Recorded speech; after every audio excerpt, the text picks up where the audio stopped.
Good afternoon, Mr. Madam Chair, distinguished timekeeper, members of the proposition and members of the opposition, ladies and gentlemen. The topic for our debate is that public school principals should punish cyberbullying or abusive online communication among their students, even if these communications occur off school hours or off school property. We agree with the definition given by the affirmative team about the motion. However, we, the negative team, believe that this statement is false and we disagree with this motion. As the first speaker on the negative side, I'd like to begin by saying that although we are not in favor of this motion, we do recognize the fact that cyberbullying and online communication is a big and increasingly big issue concerning the children of the 21st century, primarily and obviously because of the technology we have in our age. Anyways, yes, cyberbullying is a major issue that needs to be changed, but we believe principals, however, should not punish cyberbullying or abusive online communication among his or her student, as that is not how we believe this issue should be tackled. Solutions and alternatives of how to deal with this issue will be proposed toward the end of my speech. If not, I don't have the time. The other speeches will propose it.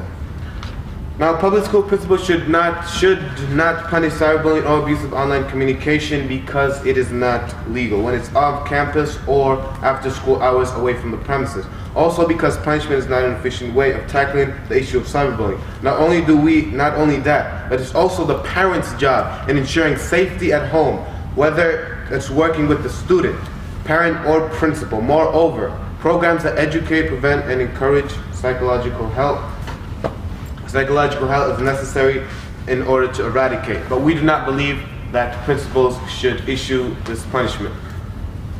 In terms of illegality, the United States Supreme Court has not yet addressed the free speech right of students in a cyberbullying context, but past cases are helpful in predicting how such a situation might be resolved. Now, in the case of Tinker versus Des Moines, principals could limit free speech if the speech would cause a material and substantial disruption or infringe on the rights of others. And now it's important to note that speech does not create a material and substantial disruption just because it draws attention or because a teacher does not like it. To be a material and substantial disruption, it must be a real disruption of the class or school activity. Therefore, in order for principals to have the legal rights to punish cyberbullying, they must prove that it causes material and substantial disruption, based on the case of Tinker versus Des Moines and on other cases. Because although the United States Supreme Court has not yet addressed it, they do provide an idea of how the situation would go down. And basically, if it causes material and substantial disruption, then yeah, but it doesn't. And if it does, I invite the negative team to list all of the cases of it creating material and substantial disruption. Now, our second point is the role of the principal. Their job is to discipline and control the kids and affairs inside school, not out of school. Cyberbullying is a big issue, but principals just punishing the issue without knowing what happened, since the incidents occur off campus. Most incidents occurs off campus, in statistics shown. If principals see cases of cyberbullying, it's not the way to solve the problem, just punishing the issue. If principals see cases of cyberbullying, limiting their speech is just limiting what they say. You're not changing the opinion or making the person good. So by educating and discouraging cyberbullying through prevention programs outside of the school, and parents can do a lot, and also other people handling these affairs. And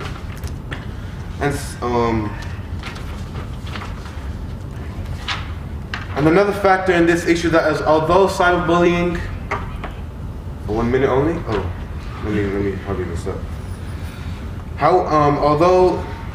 Although you can catch a cyberbullying if this anonymous, how would you spend time hiring a hacker or putting each kid that were accused of cyberbullying through a lie detector test to see if he actually did it? Principals have a lot going on in the hands of and the maintenance of the school, and shouldn't have to go through all this. So punishing instead of trying to solve and work with both the bully and the victim through education programs outside the school will not only make it, not only not solve the problem, but actually make it worse. And anonymity plays a key factor. How would principals punish it if they don't know who did it? 10 seconds. 10 seconds? All right, also parents, most cyberbullying occurs because of bullying. So tackling bullying itself would be issue. So principals shouldn't punish cyberbullying. And parents can do a lot, and also... Time. All right, I'm sorry. All right, thank you very much.